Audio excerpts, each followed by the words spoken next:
In this book, which is called Boom and Bust, which, if we're being honest, sounds a bit like the title of a finance-themed adult movie, Boom and Bust. In the book, Fred Harrison lays out his theory for 18-year property cycles. He goes on to argue that property, like many other economic activities, move through 5 very predictable stages: expansion, peak, recession, trough, and then recovery. It's purely coincidence, but those 5 categories also describe the character arc of our main character within our finance adult movie.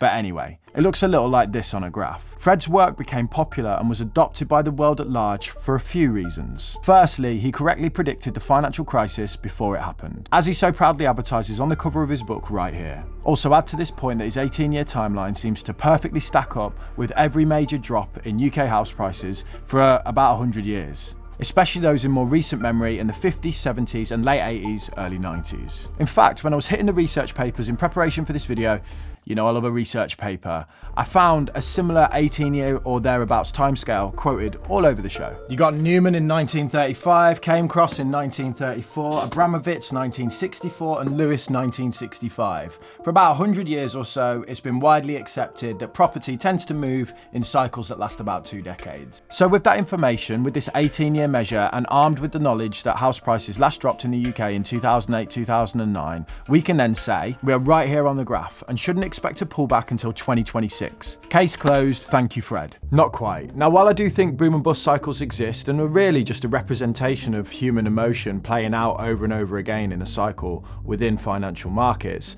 a hard and fast rule of 18 years implies a level of predictability within property that I just don't think exists. Apathenia is the human tendency to look for patterns and create connections in unrelated things. It can be why people think they see Jesus on toast. Jesus in melted cheese. Or why roulette gamblers think they can see patterns within the numbers. Or why people look for that Illuminati triangle thing all over the place. Now don't get me wrong, I'm not saying that Fred's work is akin to Christ on a crumpet, but I do think a hard and fast rule of 18 years at best is a self-fulfilling prophecy. Because how can it take into account random events? Fred himself in his book states that things like a world war can throw property cycles all over the show. Do you think he saw the global pandemic coming? Where's that on the front of your book, Fred? But luckily for us, we do have a good idea of the sorts of things that impact property prices both in the short and long term, and we can examine those factors to see if the momentum is shifting at the moment and if that's likely to cause a decline in house prices. Let's start with a biggie first of all: low interest rates.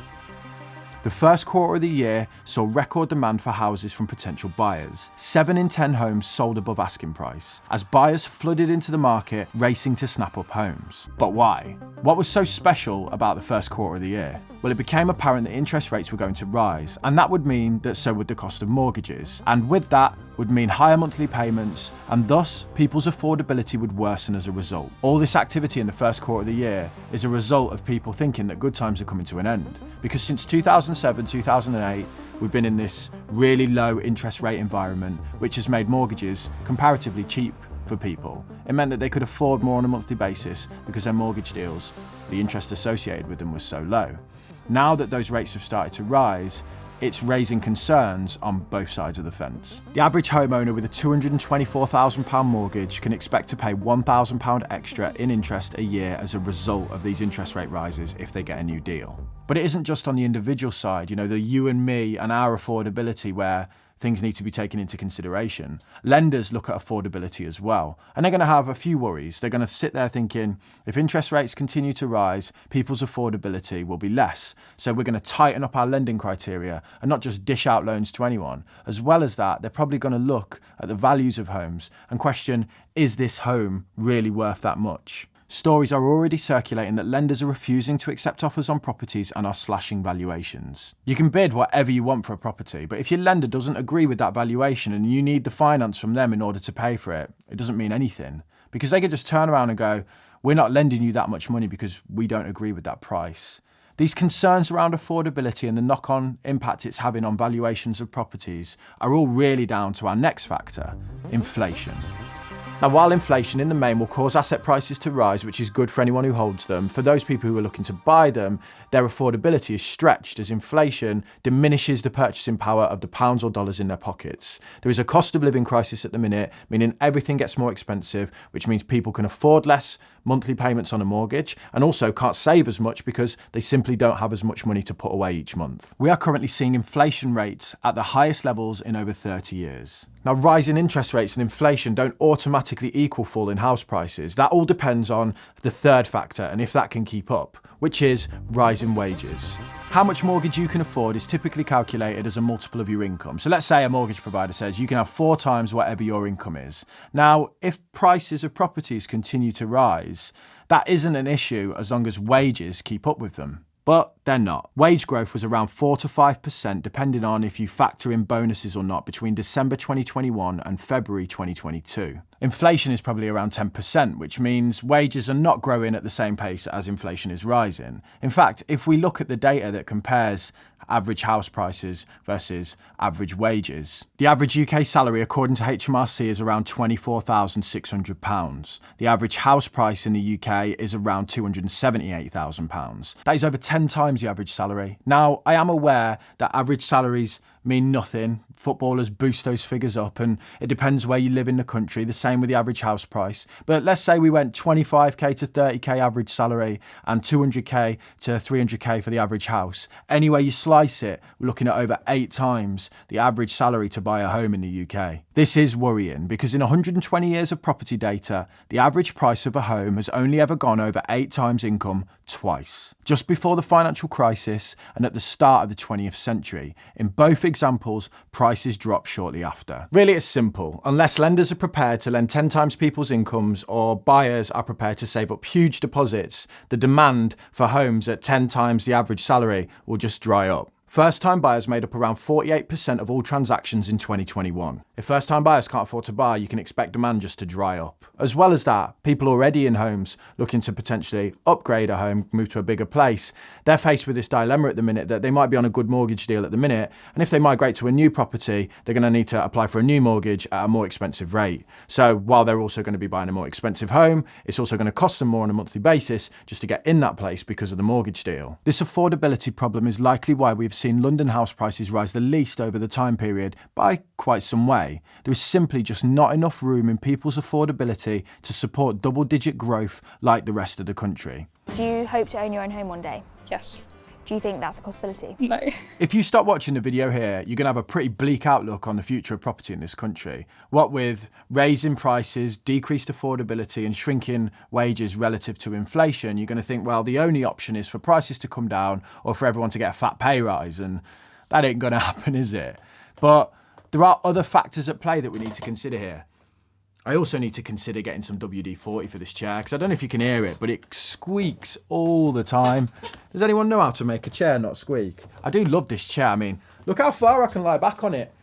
I mean, I'm proper chilling here. It's a great chair. It just squeaks a lot. But anyway, there are factors at play in the property market that keep the prices where they are, that act as an upward force on prices that might just negate the affordability stuff. First of all, let's talk about the lack of supply. In the UK alone, we need about 340,000 homes a year just to meet demand. We build about 200,000 odd. Good job. Good job, guys. So we're just nowhere near hitting this building target. The skeptics amongst us will say that the people in power have very little interest in dumping loads of properties on the market and thus reducing house prices. You've got to blame government, haven't you? The government, if they wanted to, could do something about this. They recently scrapped a load of reforms to planning that would have made it a lot easier for people to build or builders to build, and instead have introduced a watered down version.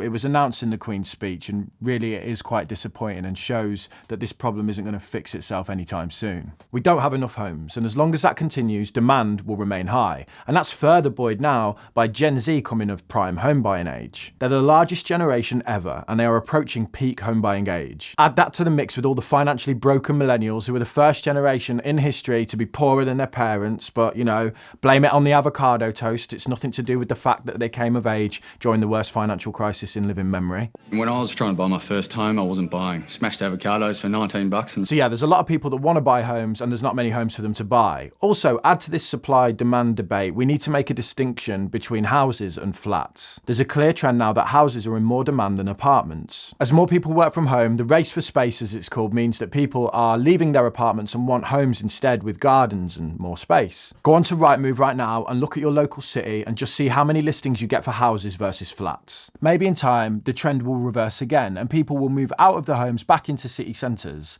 because they represent good value because the apartments are cheap. Or we get pressure from businesses who are spending millions a year on offices in city centre locations and no one's working in them anymore because they're all working from home. As soon as that pressure comes, people might think, I don't want to commute from a rural location, I'm going to move back into the city. Who knows? But when it comes to this market crash or property crash that the media peddles constantly, I just think we need a little bit of context. What made the 07-08 crash so devastating was people borrowed too much, no income, no job, 110% mortgages at 10 times their income. Firm offers ninja loans, no income, no job. I just leave the income section blank if I want. Corporate doesn't care. So me and Cobweb are just editing the video at the minute, and I think it kind of comes across like I'm blaming the individual for the 2007-2008 financial crisis. I just want to put this in to say, I don't think it was the individual's fault at all. It was greedy bankers, a corrupt financial system, and a lack of regulation designed to protect individuals that led to the mess. But when things went bad and those individuals had no ability to pay their mortgages, they were also trapped in negative equity because they'd borrowed too much against the home. Nowadays, while affordability looks stretched, it seems that people are on a much better financial footing. Deposit requirements mean that many people have a built-in cushion in their home to weather any drop in property prices. Interest rates remain near historic lows, and yes, they are rising. They're just nowhere near even the historical average, let alone some of the 15% rates that we've seen in the past. And the multiples that are applied to earnings in order to purchase properties, which are a signal of, how stretched people are, haven't got to crazy levels like in 2007 just yet. I think the days of double-digit growth for properties are probably over. And if you made me bet, I would say that the market will be pretty flat at best, or we might see a drop in prices over the course of the year, but not to the levels of 2007-2008. More a correction than a crash. So while I think growth will slow, I don't think we're going to see a massive drop in property prices just yet, because supply is still very much an issue. Estate agents are reporting they're getting less houses onto the market, and then existing owners aren't selling up at the minute because there's a lack of options. They're just sitting it out thinking, why sell my house when I can't buy something else? In the financial crisis, people had to sell their homes, meaning some people knocked 40% off the asking price. I don't think the same level of pressure exists now, even if we enter a recession. I simply think people can afford to just wait it out. Now, I know for many, especially first-time buyers, buying at the minute can be scary because the narrative seems to suggest that prices are going to drop in the coming months, and no one wants to buy a property and then prices fall away. But sitting on the sidelines for the last 2 years, look at what you missed out on if you decided after COVID, I'm going to wait because as soon as the stamp duty relief ends, property prices are going to fall. They didn't. I think you need to watch this video next if you're sat in that predicament at the moment, because in this video I cover, is now a good time to buy, and the information is still very much relevant to today.